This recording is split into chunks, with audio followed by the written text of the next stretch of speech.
Good evening, and thank you all for being here tonight. We gather not for an easy reason, but for a deeply important one. We're here to remember the 67, the fathers and mothers, brothers and sisters, cousins, friends, family members, and loved ones who were tragically taken from us on the night of January 29th. Before we begin, I invite you to join me in a moment of silence to honor their lives and their souls.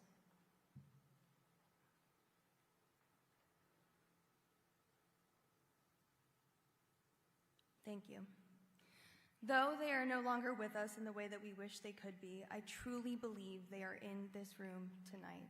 Their presence, in the love that surrounds us, in the memories we carry, and in the resolve that has brought us all together. My name is Olivia Rinaldi.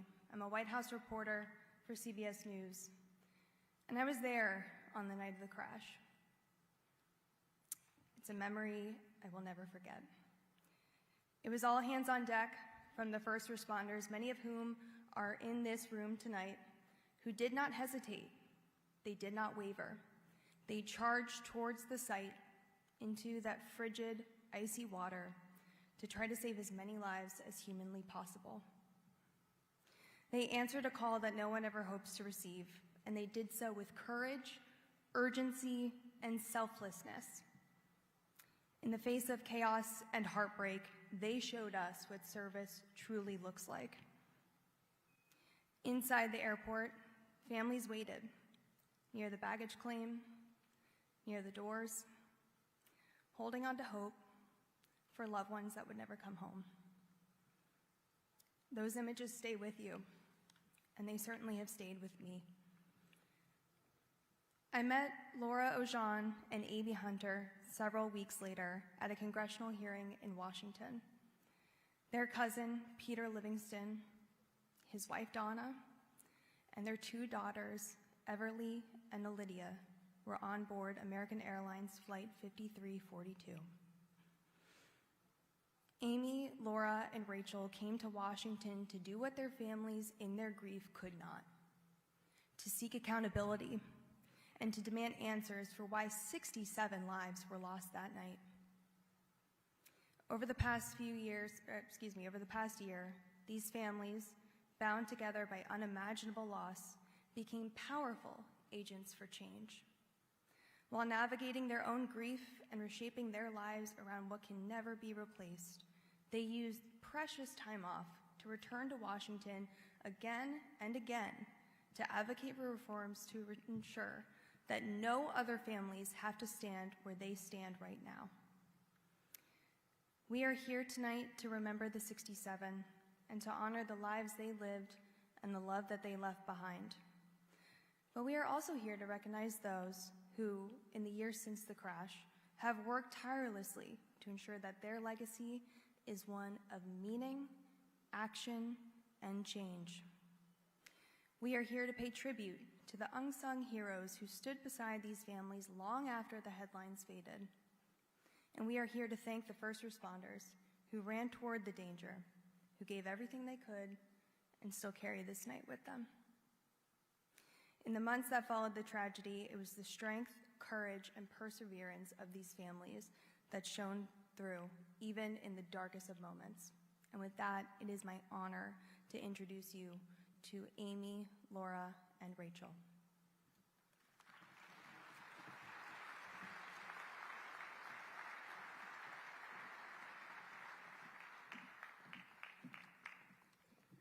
Good evening. My name is Laura Ojan, and tonight I stand here alongside two of my cousins, Amy Hunter and Rachel Ferris.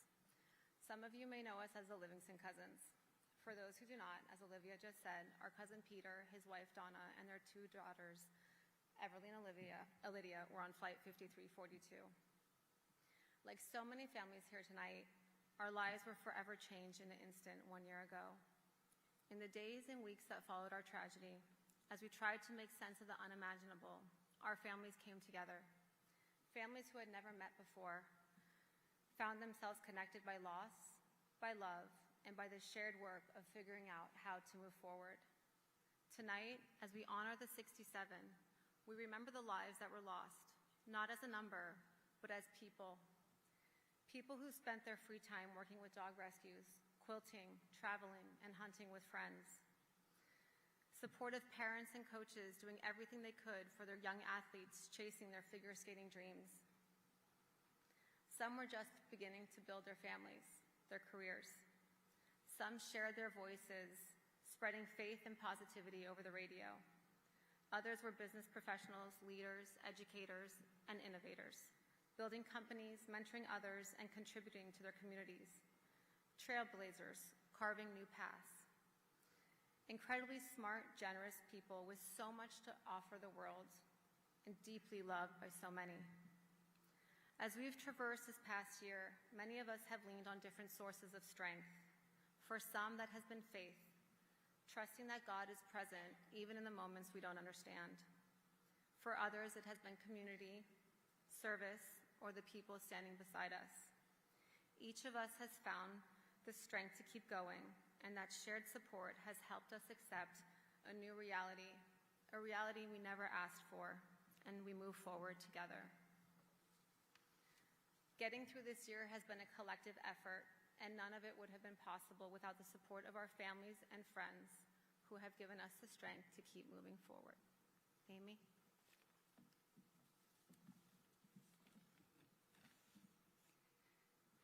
Tonight, on behalf of the families, we want to publicly acknowledge and thank each of you, the first responders and agencies, who rushed towards tragedy to try and help our loved ones. You arrived in the midst of chaos, danger, and uncertainty, doing everything possible to rescue, to recover, to care.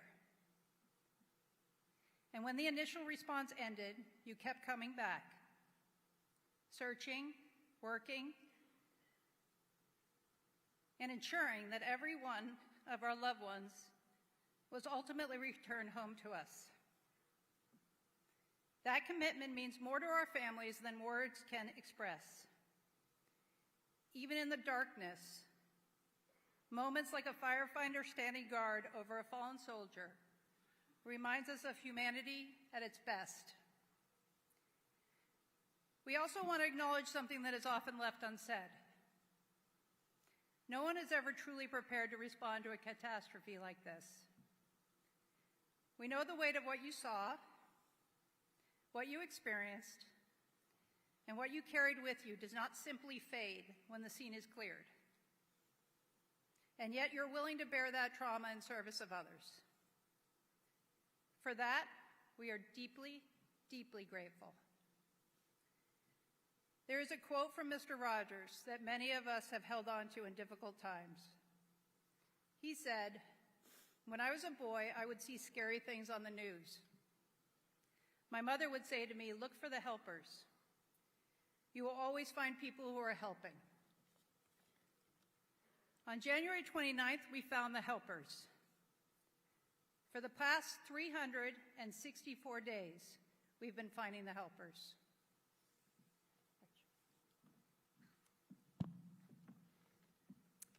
Tonight is about remembrance and gratitude.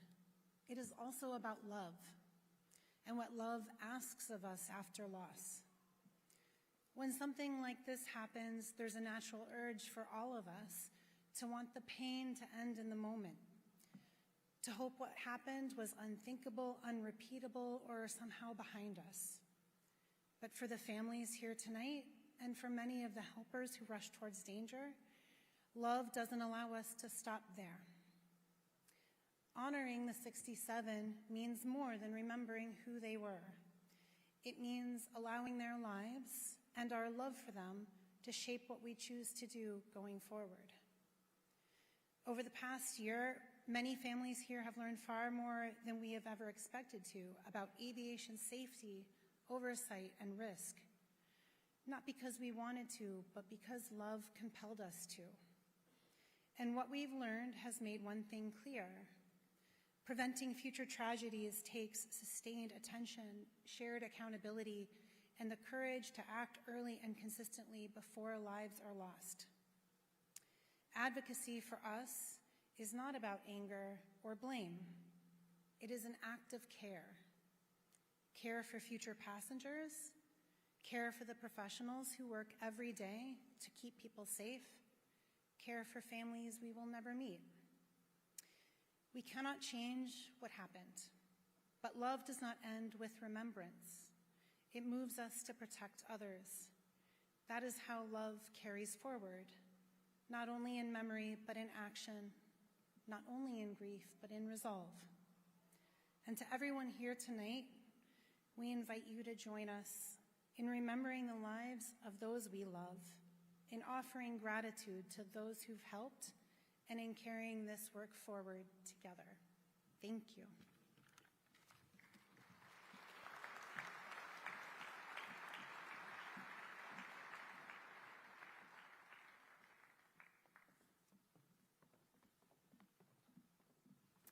We'd like to now welcome the Grammy-nominated National Cathedral Choral Society. They'll be performing two pieces, The Road Home and Oh Love.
hard to find a dry eye in the room after that.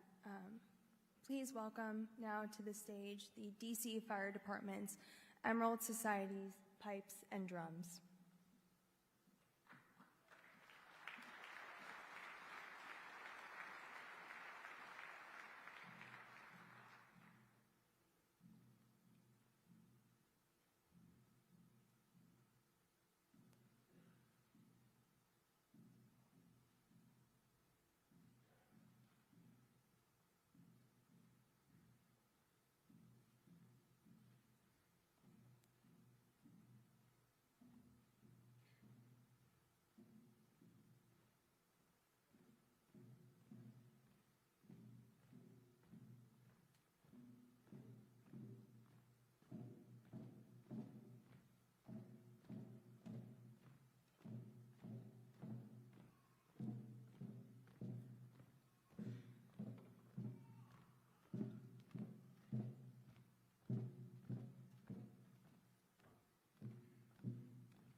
Thank you for that great performance. Please welcome to the stage Matt Collins, the brother of Chris Collins, and Lovey Stovall, the mother of Mikey Stovall.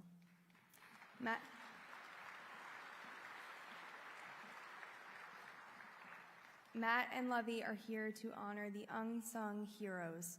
In one way or another, these heroes helped the families in those first few days and throughout the past year.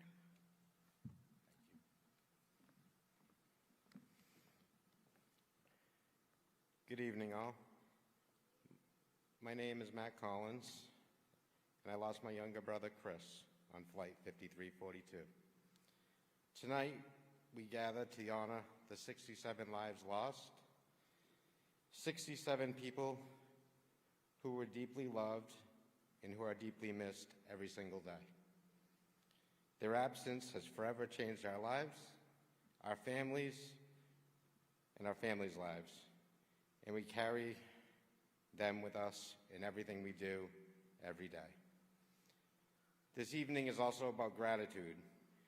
We are here to recognize the many first responders and helpers who helped support us from the very beginning and throughout this past year. In the immediate aftermath of this tragedy, you stepped forward in some of the most difficult sets of circumstances. Many of you risked your own lives in an effort to save our loved ones' lives, and the courage and compassion you showed will never be forgotten.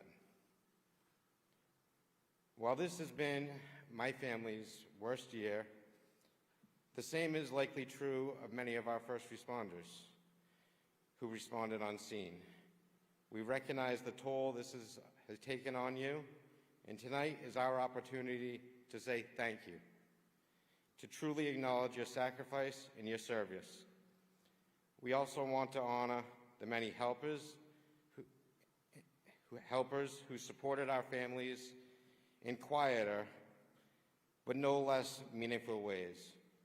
From the hotel workers in Bethesda who showed extraordinary compassion, to the advocates and experts who guided us through the aviation industry and stood by us whenever we needed any help. You carried us when we could not carry ourselves. We are deeply grateful to the leaders who helped turn our grief into action, including those who worked to pass legislation such as the Rotor Act. These efforts give meaning to our loss and help ensure real change are moving forward tonight.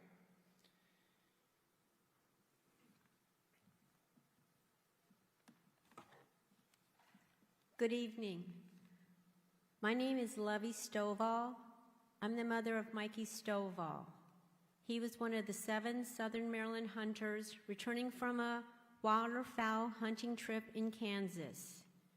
It's an honor to be here among our families of Flight 5342 and honoring our 67 and the unsung heroes, our first responders.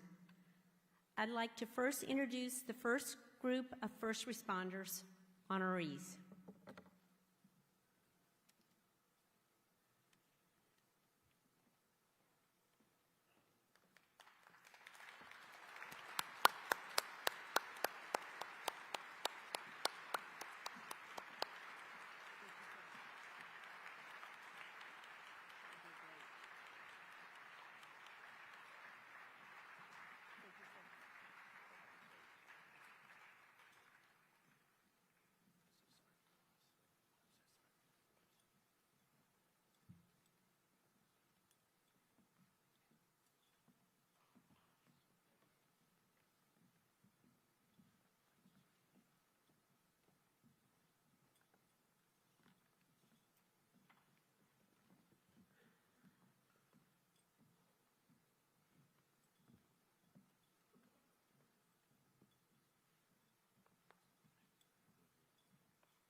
Isn't this amazing?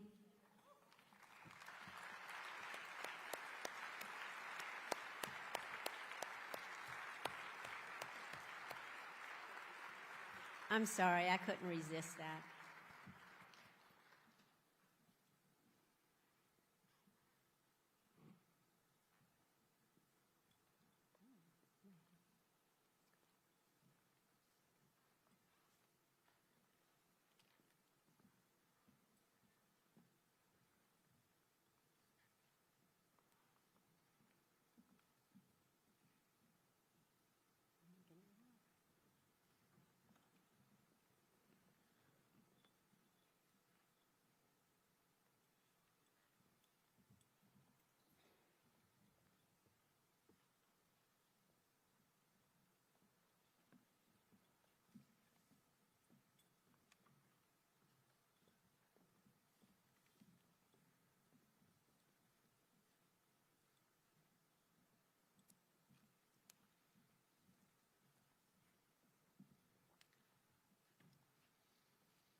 Thank you very much. We truly appreciate it.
Can we have another round of applause for them?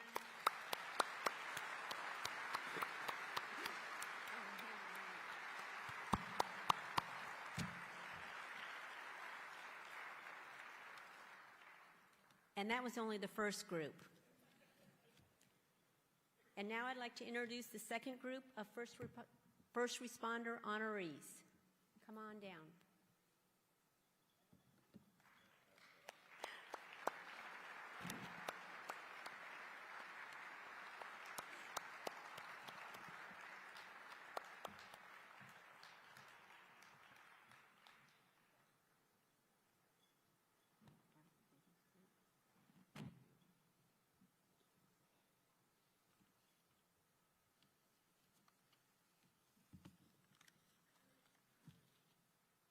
Are you guys having a good time tonight?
Thank you very much.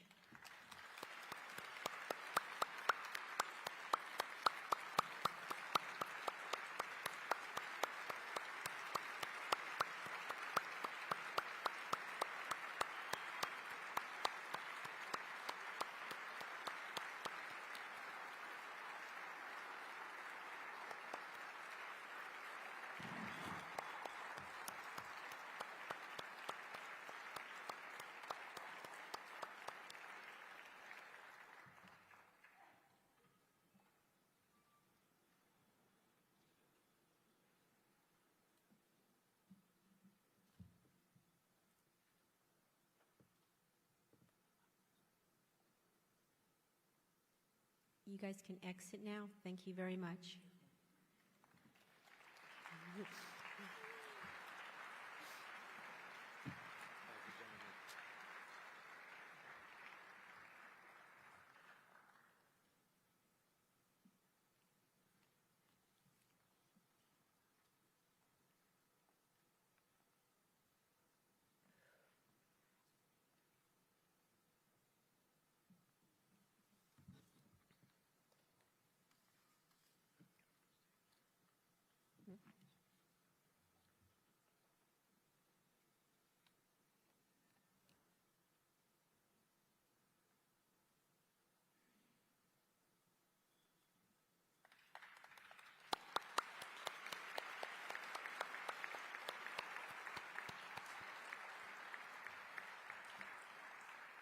Finally, I'd like to introduce the third group of first responder honorees.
Thank you. All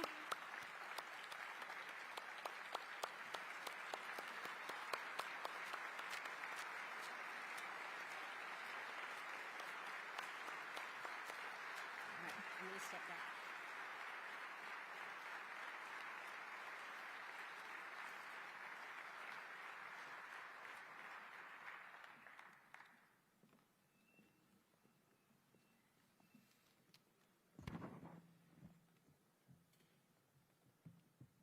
As a lot of you guys know, I'm a football fan, so here's the first audible of the night.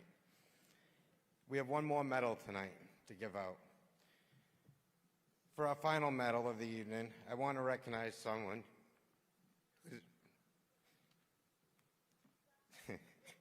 who is not only an outstanding professional, but also a beloved member of our family group. She has dedicated nearly 30 years to law enforcement, showing unwavering leadership, resilience, and the stamina it takes to represent and fight for our loved ones every single day. I'm not sure that I, or many of us here, could have made it throughout this past year without her guidance, strength, and steadfast support. She has been a constant presence when it mattered most. Tonight, our final medal honoree will be presented to Amy Hunter by her cousin Laura.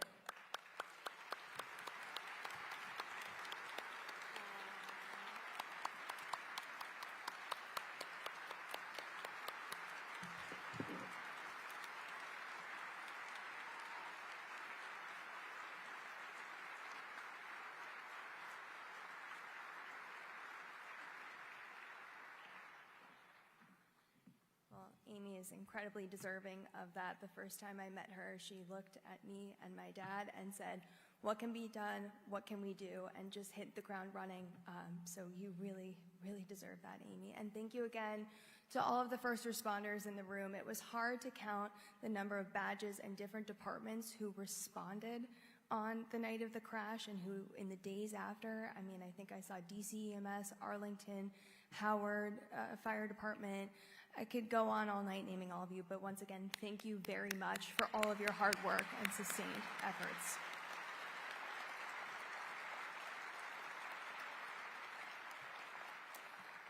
We have one more DC firefighter to hear from tonight, and that is Jim Mazzara for a musical performance. Jim is a firefighter, and he was also there on the night of the tragedy, and I invite him to come up for his performance.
Please welcome to the stage our next musical guest, Nashville country music artist and Maryland native Jimmy Charles. He's also, yes. He will also be accompanied by Tony Zig on the fiddle.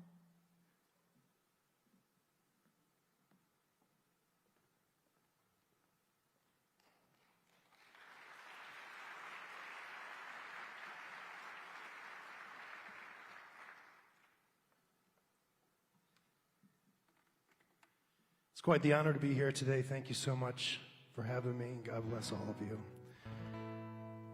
I'll play a few songs for you tonight, and I hope it brings some healing and some peace and honors the 67, all of your families, and our first responders. They've all been chosen by the families who organized this beautiful event tonight. First one, a song that I wrote about times of tragedy. when it can feel like there's no tomorrow. It can be hard to move on.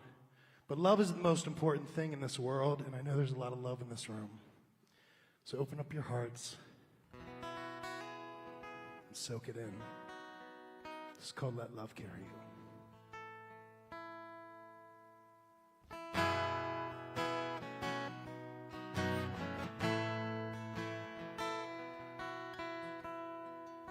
When you can't see tomorrow, all your troubles and sorrow, and you need a little faith to borrow, let love carry you. When the hard times come a-calling, and it hits you without warning, and you can't stand from falling, let love carry you. Let love carry you. Let love carry you.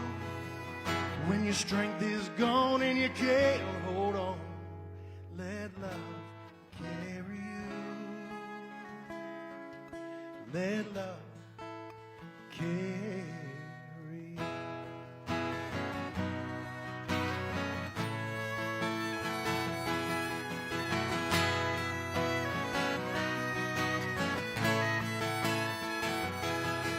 So open your heart to that feeling. Open your eyes to believing. There's a hand that's out there reaching. Let love carry you. Let love carry you. Let love carry you. When your strength is gone and you can't hold on, let love carry you. Let love carry you.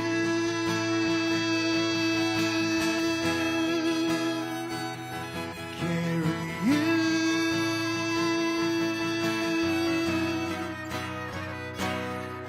Let love carry. Let love carry. Let love carry you. Let love carry you. When your strength is gone and you can't hold on, let love carry you. Let love carry you.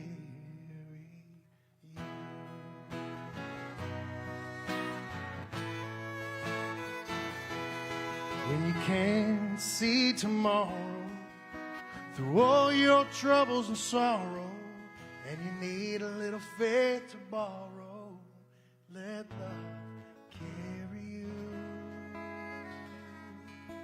Let love, let love, let love carry you.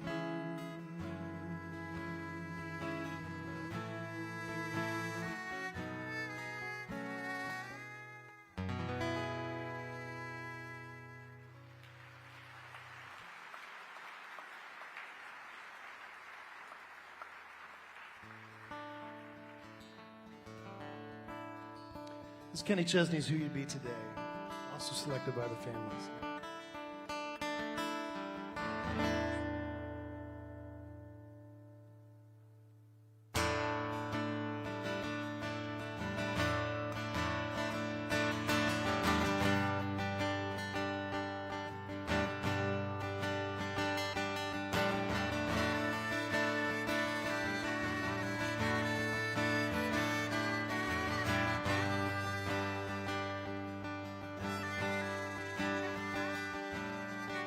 Sunny days seem to hurt the most. Feel the pain like a heavy coat. I feel you everywhere I go. I see your smile, I see your face. I hear you laughing in the rain. Still can't believe you're gone. 'Cause it ain't fair you died too young, like a story that had just begun, and death tore the pages all away. God knows how I miss you, and all the hell that I been through, just knowing no one can take your place. Sometimes I wonder who you'd be today.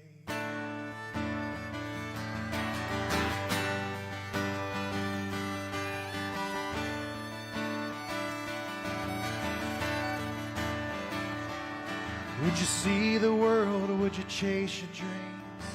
Settle down with a family. Wonder what would you name your babies? Sometimes the sky's so blue, feel like I can talk to you. And I know this might sound crazy, it ain't fair you died too young, like a story that had just begun. From death tore the pages all the way. God knows that I miss you, and all the hell that I've been through. Just knowing no one can take your place. Sometimes I wonder who you be today. Today, today, today,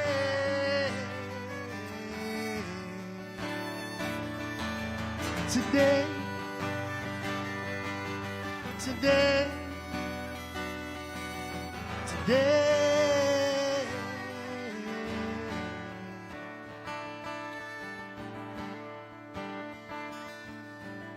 Sunny days seem to hurt the most, wear the pain like a heavy coat. The only thing that gives me hope is I know see you again someday. Someday, someday.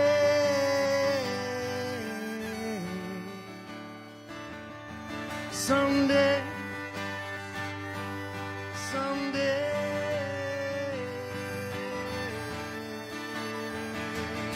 someday,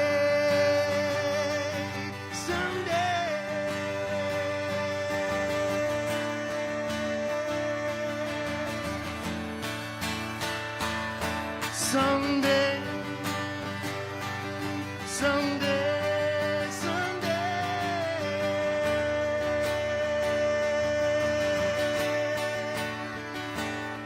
Someday, someday.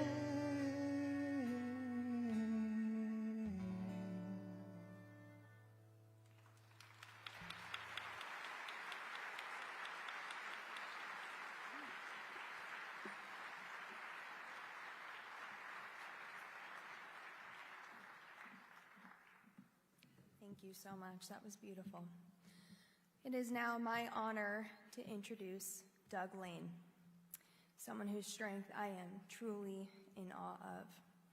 For those of you who don't know Doug, he lost his wife Christine and his son Spencer on the night of January 29th.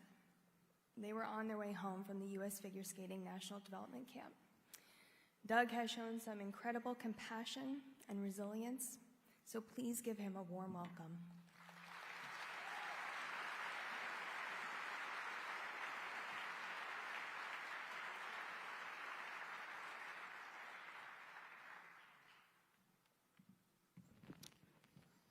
Hello, my name is Doug Lane. I lost my wife Christine and my 16-year-old son Spencer on flight 5342. In the days following the collision, many of us who lost loved ones made our way to a hotel right down the road from here in Bethesda, Maryland. It was there that we met some of the unsung heroes that we honored earlier, including the extraordinary team, the NTSB, as well as the amazing people at the DC Office of the Chief Medical Examiner. And what we quickly realized was that we were part of something special. It was where in addition to meeting those people, many of us met each other for the first time. And through that, what we realized is that while we were powerless in that moment to help our loved ones, we were not powerless to help each other. So that's what we did. And we've been doing that ever since. We stay connected through an online messaging platform daily. We meet for weekly calls, video calls. Some of those calls are just focused on connecting and supporting one another. Others are focused on organizing, learning, and advocating for change. Our family group is now 118 people strong, and together we've accomplished some truly remarkable things over the past year. This very event was entirely conceived, funded, planned, and executed by members of our family group. An extraordinary testament to what the power of collective purpose and love can do. We've also made meaningful progress towards our mission of making the skies safer for all in honor of those we lost. The people you'll hear from next have been among our most valued partners on that journey. Chairman Ted Cruz and Ranking Member Maria Cantwell of the Senate Commerce Committee worked across party lines to develop the Rotor Act, an ambitious bipartisan set of safety reforms that will finally turn long overdue NTSB recommendations into law. The Rotor Act passed the U.S. Senate unanimously in December and now awaits action by the House Transportation and Infrastructure Committee. Please call your congressman and urge them to take action immediately. One congressman that you don't need to call is Congressman Don Bayer, who's been one of our strongest voices in the House of Representatives, and he'll be joined by Aaliyah Gaskins, Mayor of Alexandria, Virginia, to share something special they've been working on together. And as we saw on full display yesterday, Jennifer Homendy, Chair of the NTSB, has inspired all of us through her leadership, tenacity, and unwavering commitment to keeping families safe as they move through life.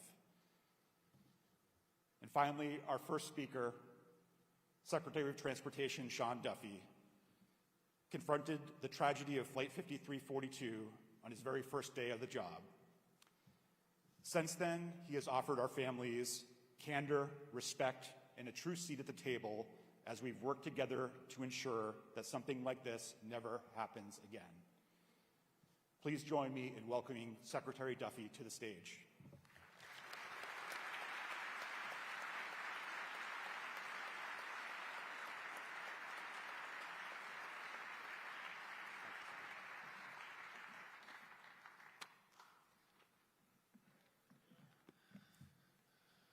Well, I first want to say I am humbled to be with all of you tonight.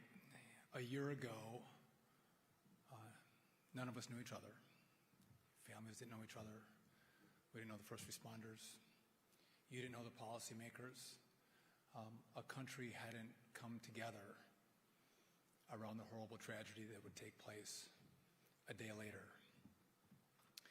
And tonight, we mourn the loss of your loved ones, your neighbors, your friends. But we also come together to celebrate them as well. And I know the families, it's got to be hard to go through the videos and the pictures of the ones you lost. But I got to tell you, you did an amazing job. The video was absolutely remarkable. Thank you for sharing those private moments with all of us.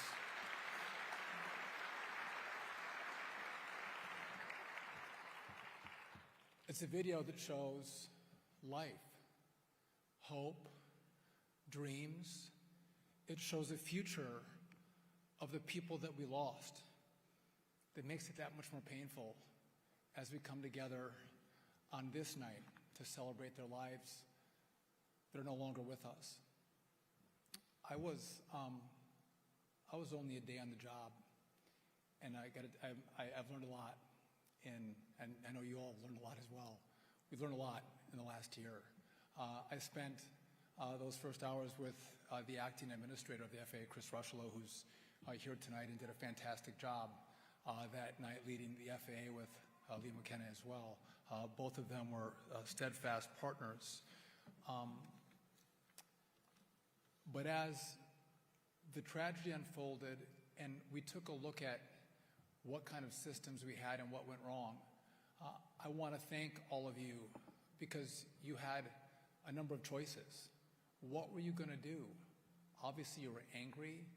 You couldn't comprehend, how could this happen? Who could let this happen? Why didn't someone do something? And you had choices. And you made a choice to pay it forward. To pay it forward in a way that some other family wouldn't have to go through what your family went through. And you channeled it into positive energy to make a difference. And I want to thank you for that because you have made a difference. And I want to talk about a couple of the things that have happened in the last year. And so with the NTSB, who's here tonight, and Chair Jennifer Hamady, on the day after, we came together and made a decision with the FAA that we were going to ban fixed-wing cross traffic in DCA, the cause of this crash. We were going to stop it, no more. I'm going to tell you, there was some pressure to bring this back. We're like, no, it's not coming back.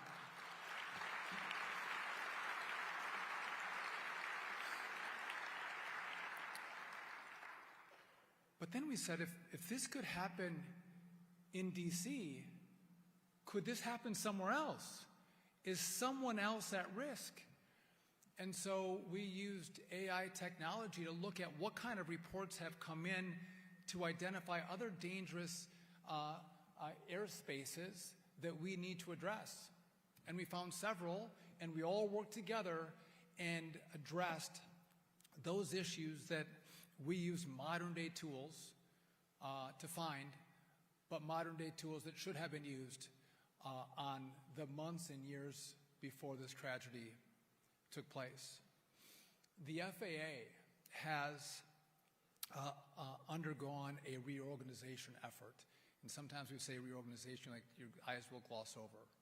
But this is important because part of this reorganization, first in the history of the FAA, is going to prioritize safety. It's going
contributing hard work and dedication for years to make aviation safety better in this country. But as Doug said tonight, you brought something else. You brought a collective purpose. You hung together, and you're helping everybody heal just a little bit. Thank you, thank you, thank you for that.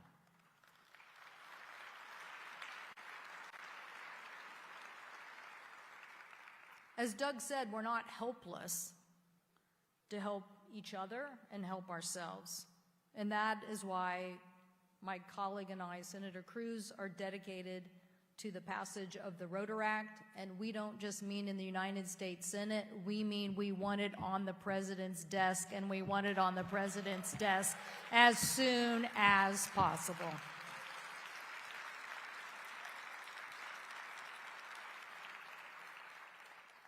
And as somebody who knows what this fight is all about, I can just tell you that the paper today said something incredibly important.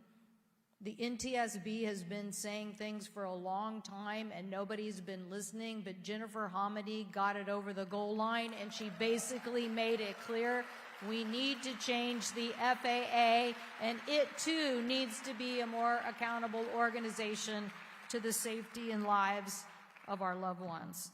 So thank you, Jennifer, for doing your job. And we too have to continue to evangelize, to continue to tell our fellow Americans that this unbelievable loss that we've suffered.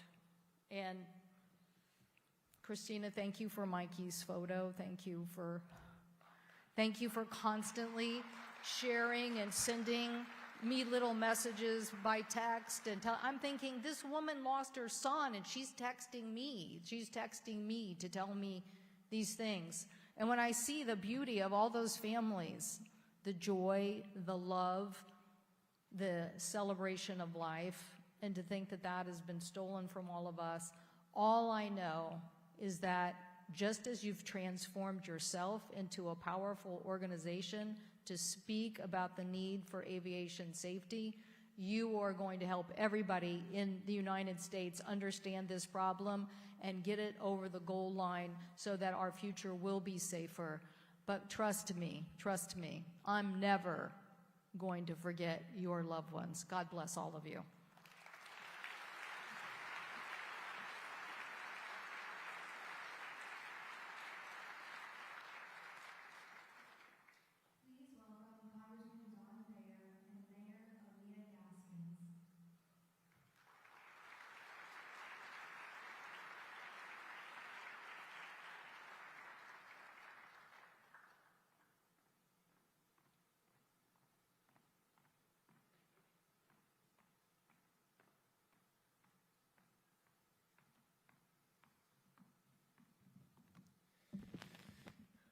Good evening, Governor Spanberger, Mr. Secretary, Senators.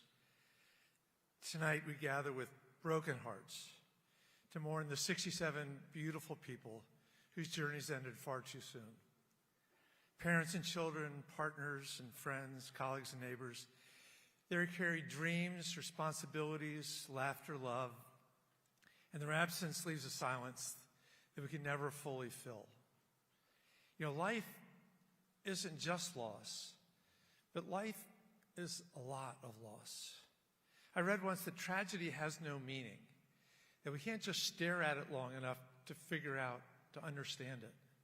Rather, it's to us, the living, to give this unspeakable abomination meaning, to come together in loving, to deepen our faith, in believing more deeply, to love more abundantly. In moments where found loss, we're tested. We honor ourselves, figure out how to honor those we've lost, and how to carry forward their memory with dignity and with care. Our community has always been a place defined by compassion, resilience, by the belief that we show up for one another, especially in times like these. There will be much more to do in the months to come, including passing the Rotary Act in the House, both to honor the lives lost and do everything we can to make sure that this never happens again. and we will stand with the families and the loved ones in every step of the way. Tonight, we want to share a step in taking the honor of the lives lost and provide a space for remembrance and reflection.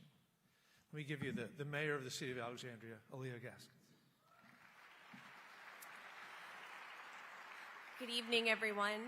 I want to thank you first and foremost for having me tonight, not only to mourn with you, but to join with you in the fight for a more accountable future. As mayor of the city of Alexandria, I can tell you that for many Alexandrians, the tragic events of January 29th, 2025 were deeply personal. Personal because DCA is right in our backyard, and so it was many of our first responders from our police department and our fire department that were first on the scene. But personal more so because so many Alexandrians lost their teammates, their classmates, their friends, and neighbors. And so I know there are no words that can take away the pain of that day or the pain that you are carrying each and every day. But I can tell you that Alexandria is responding in the only way we know how, with love and with a commitment to honor your loved ones. And so we will be creating a memorial in River Great Park on the banks of the Potomac River. This site, where the river begins to meet and move slowly forward, will be a place of remembrance and reflection. We're grateful for Congressman Beyer, as well as all of the families that have worked with us. This memorial will include a bench. It will also include a plaque with each of the 67 names that were lost on that horrific day. Every name will be acknowledged, every life will be remembered, and every story will be told. And so it is our hope that in love, this place will also be a promise that when you come, you will see new trees to represent your family members. You will feel a sense of peace, and you will know that your loved ones and each of you will forever be in our hearts, and that in your grief, in your times of reflection, and in your fight for more accountability, Alexandria will always be with you. Thank you.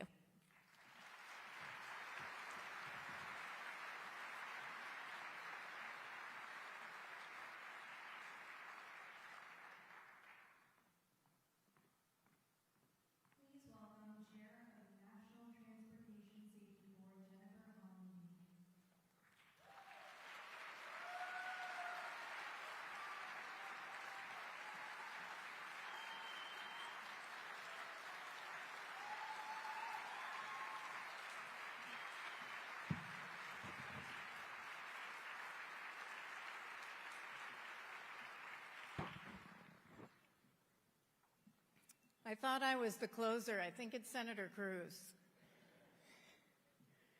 Thank you. Thank you for inviting us at the NTSB to take part in such a special night.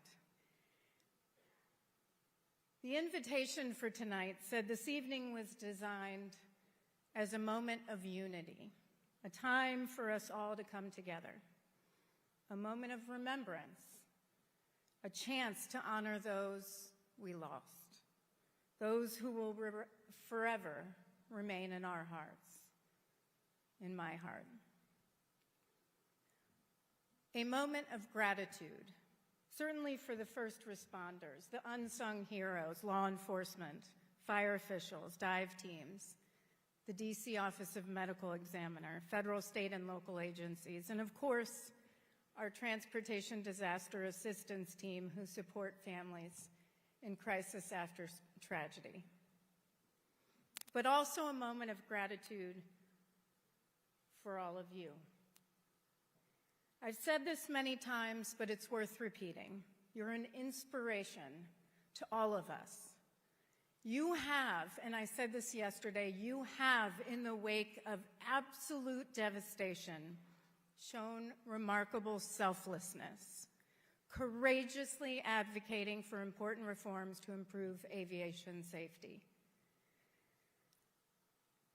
But the invitation also talked about a moment of resolve, which is what I want to talk about tonight.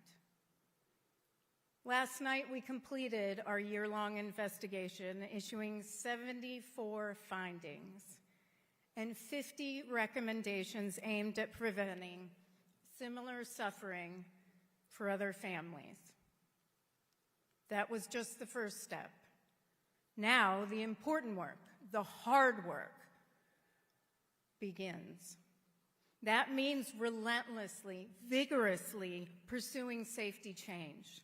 That means doing everything, absolutely everything in our power collectively to make sure the lessons learned from this devastating tragedy turn into lives saved.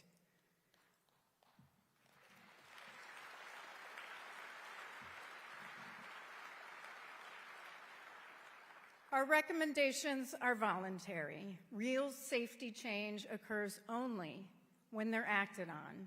Otherwise, they're simply words on a page. I mentioned yesterday our investigation of Colgan Air Flight 3407. 50 people died. I mentioned our investigation of American Airlines Flight 587. 260 people aboard the plane died, 5 on the ground. One was 17 years ago, the other was 2001. Between those two investigations, we issued 40 safety recommendations, every single one of them aimed at preventing tragedy from reoccurring. Today, 13 of them remain in an unacceptable status, meaning zero action. Almost half. Sometimes there's immediate progress. Sometimes it takes years. Other times it takes decades. All that is to say, enduring change can take time. Making the system-wide changes we need doesn't come easy. We may have a very long uphill battle before us. And yet I'm hopeful. That may surprise some of you, but it's true. Because as I look around, I see who's in the fight with the NTSB. You. I see governors. I see fellow members of the NTSB. I see secretary. I see senators, deputy administrator. Hi, Liam, chief counsel.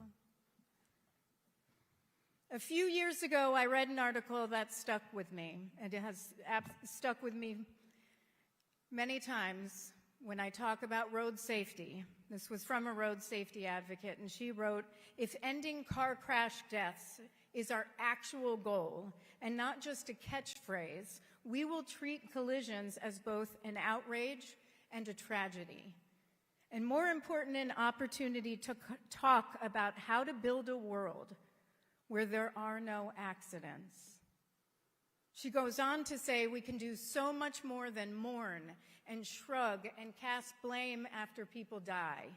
Instead, we can radically expand the radius of our compassion and urgently pursue life-saving strategies outside our comfort zone. Because if we don't, zero will forever remain out of our reach. I'd say the same for aviation.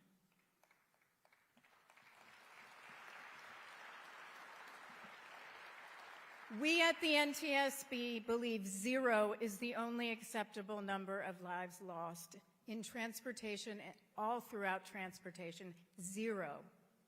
Some people say it's not attainable. I say that's not true, because if we don't have zero as our goal, that means we are accepting that some people should die.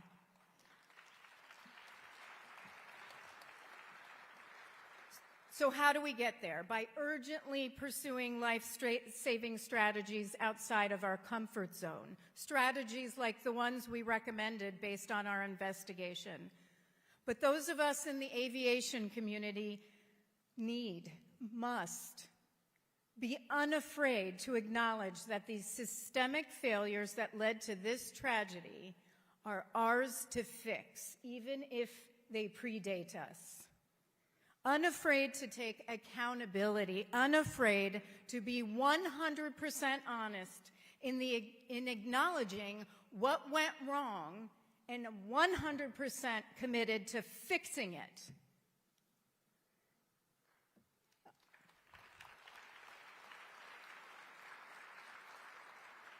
Unafraid to ensure that no more families endure such tremendous loss.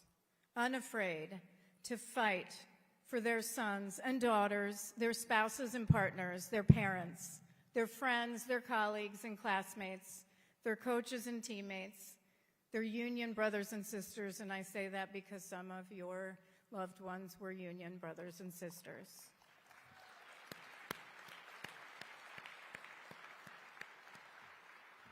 I come from the labor movement. I was a Teamster, and we have a saying, I know you know it, mourn the dead and fight like hell for the living. Mourn the dead and fight like hell for the living.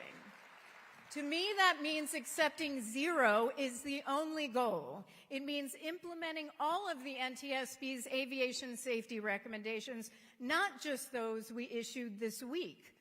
Earlier, I said I was hopeful, and I am. Because, again, as I look around, I see in everyone's faces the recognition that safety is a shared responsibility. We must do this together. It's going to take all of us. You cannot and should never, ever do this alone. Powerful safety champions are with you. Champions like Secretary Duffy, champions like Senator Cruz, champions like Senator Cantwell, and so many more. I am with you. The NTSB is with you. That is our agency's mission. That is my mission. And I commit to you that the NTSB will never, ever give up. We will never give up until every single one of our safety recommendations are fully implemented, until there's no longer a need for our recommendations, until there's no longer a need for the NTSB, until we have a safe transportation system for all, until there are zero grieving families.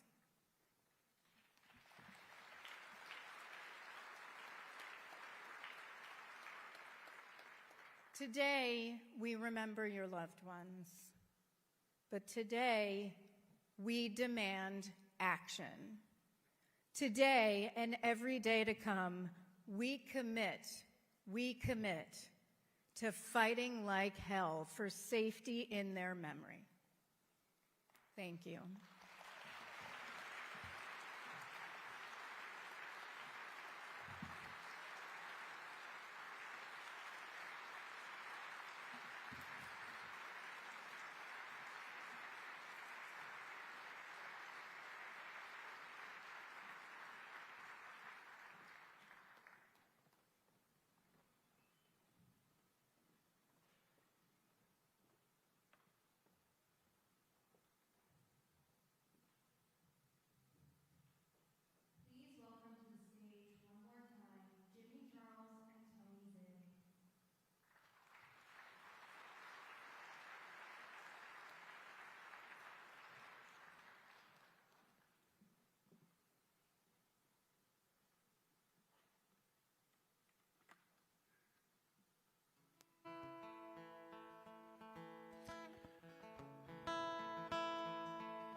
I can't tell you how many times my family and I have flown into DCA. I'm originally from Maryland and from Nashville, and so this one really hit home for us. And like I said before, our hearts go out to you. And another song that was chosen was another song I used to tour across the country singing for cancer survivors at walk runs and giving them hope to fight on. And but there's different kinds of warriors out there, and all of you are warriors in this room, whether first responders or dealing with the loss.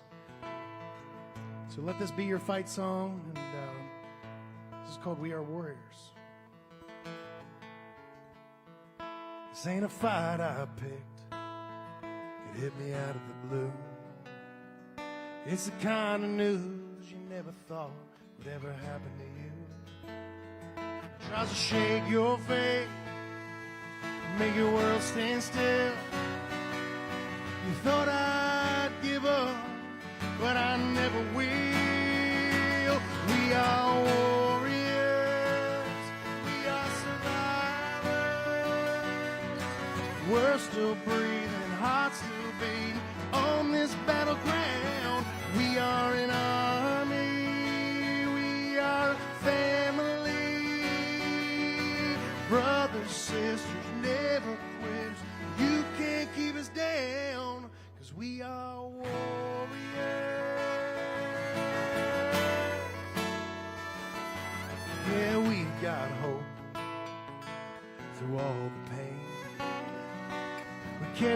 each other and take it day by day.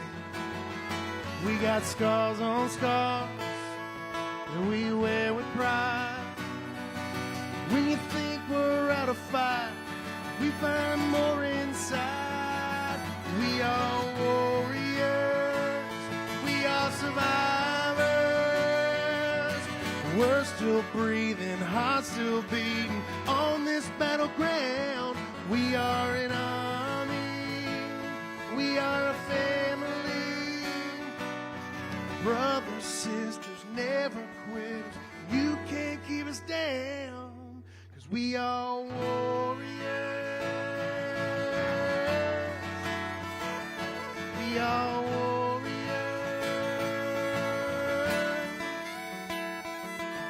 Hand in hand we walk together. Arm in arm, there's nothing we can't conquer. 'Cause we are warriors, we are survivors. We're still breathing, hearts still beat on this battleground. We are an army, we are a family. Brothers, sisters, never quit.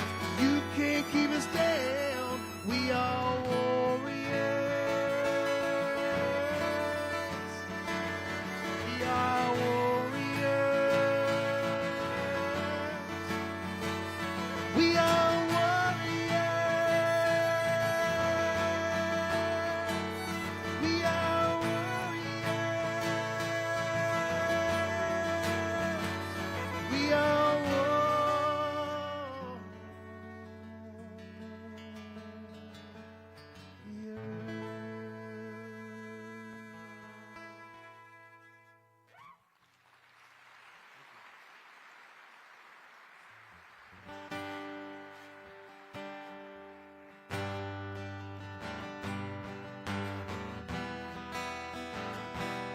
Y'all know this one.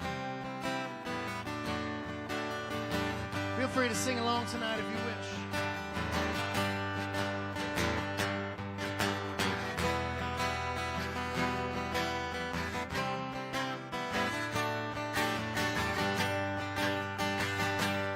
When the night has come and the land is dark and the moon is the only light to see.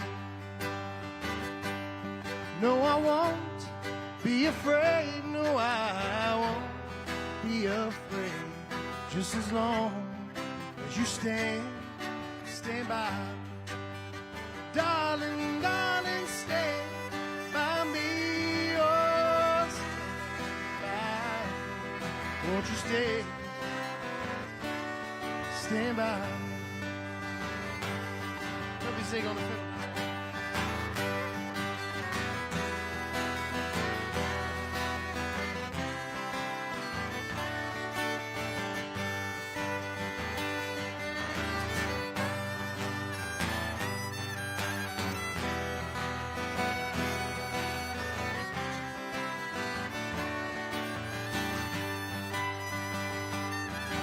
The sky we look upon should tumble and fall, and the mountains crumble to the sea. I won't cry, no, I won't cry, no, I won't shed one tear. Just as long as you stand by me. So darling, darling, stay by me.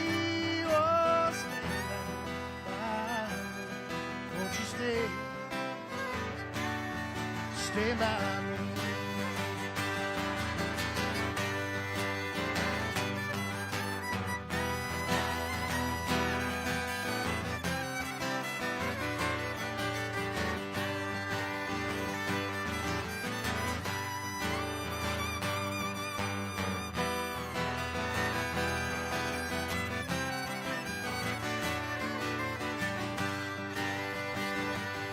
Well, the skies we look upon should tumble and fall, and the mountains crumble to the sea. I won't cry, no, I won't cry, no, I won't shed a tear just as long as you stand by me. So darling, darling, stand by me. Whoa, stand by me. Won't you stand by me. Darling, darling, stand by me. Whoa, stand by me. Won't you stand by me. Stand by me.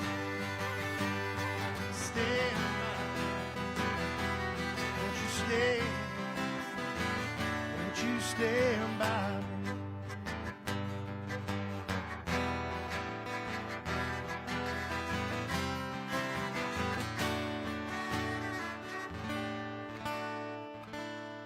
Stand by me.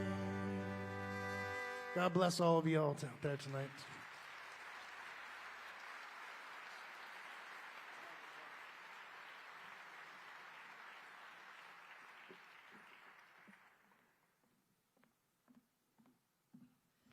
Thank you once again to Jimmy Charles and Mr. Tig.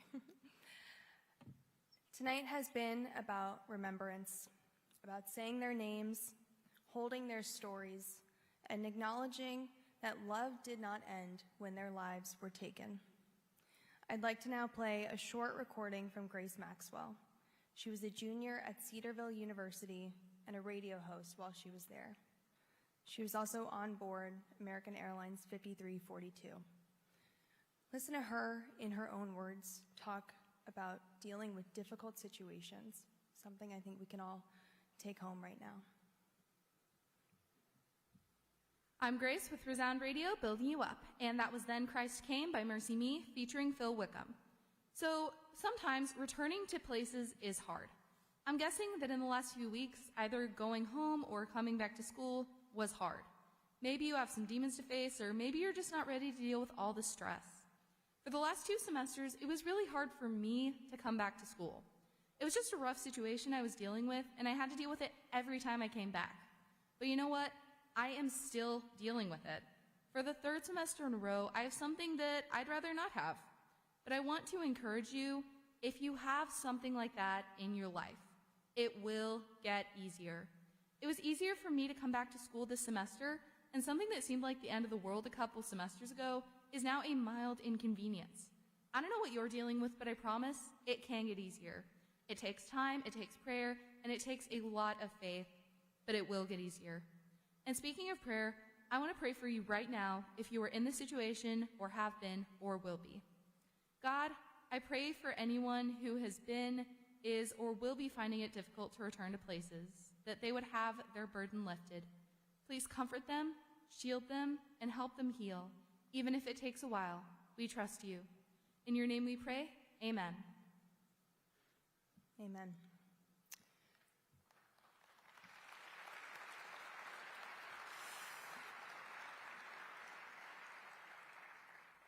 Please welcome to the stage Senator Ted Cruz.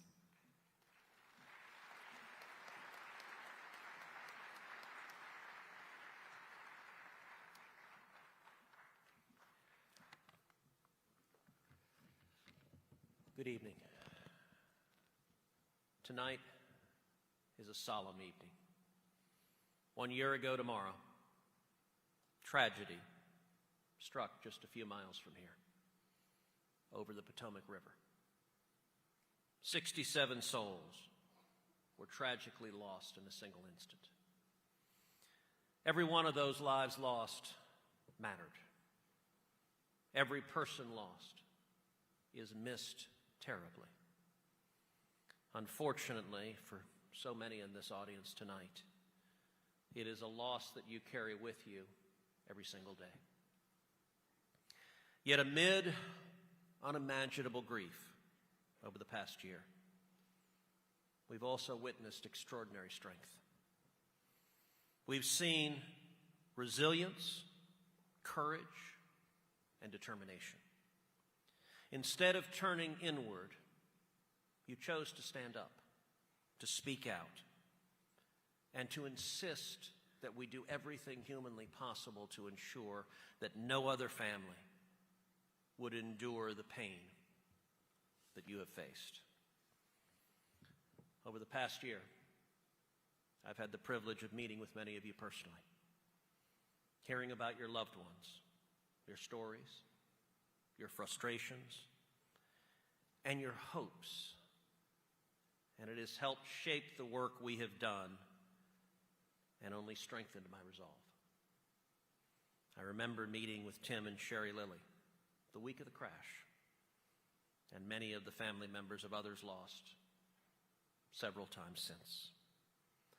After the crash, it became clear that serious gaps had allowed this accident to happen. Gaps in oversight, in coordination, and regulation that allowed an area of intolerable risk to persist. I know this isn't a political event and that policy is not the focus, but I want to convey a very real message. In Congress, we have made serious progress in advancing the Rotor Act, bipartisan aviation safety legislation. We're very close to having it become law. Thanks to the effort and leadership of the many of the families gathered here tonight, the Senate has passed the Rotor Act unanimously, every Republican, every Democrat coming together to speak as one.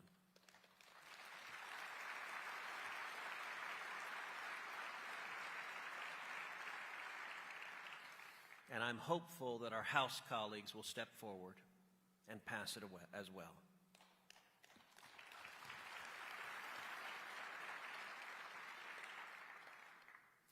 The reforms being debated would not have happened without the tenacious advocacy from family members here tonight. For that, I want to say thank you. Thank you for investing your time and energy and grief into action. I am committed to seeing this work through, to honoring the lives lost by ensuring that meaningful aviation safety reforms become law. While we cannot change the past, we can work together to create a safer future, one that honors your loved ones, not just for how they were lost, but for the enduring impact that their lives made. Thank you, and may God bless each and every one of you.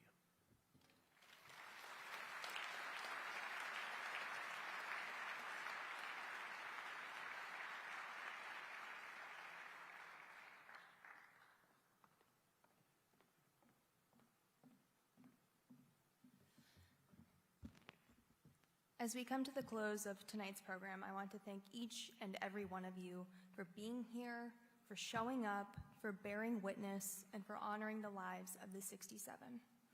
This night has been about community and what happens when we don't let tragedy be the final word.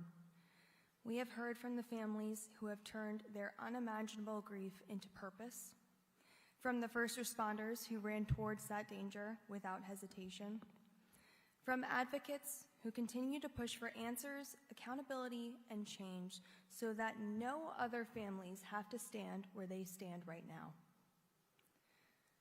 While nothing can undo what happened on the night of January 29th, the legacy of the 67 is still being written every day in the courage of their loved ones, in the reforms that are being pursued, and in the collective resolve to do better. As you leave here tonight, I hope you carry their memory with you. Carry it in the way that you look out for one another, in a way I know the families do. In the way you honor service, in the way you choose compassion, even when it is hard. May we continue to remember the 67, not only for how they died, but for how they lived, and the change their lives continue to inspire. Thank you all for being here tonight. Thank you for remembering, and thank you for ensuring they are never forgotten.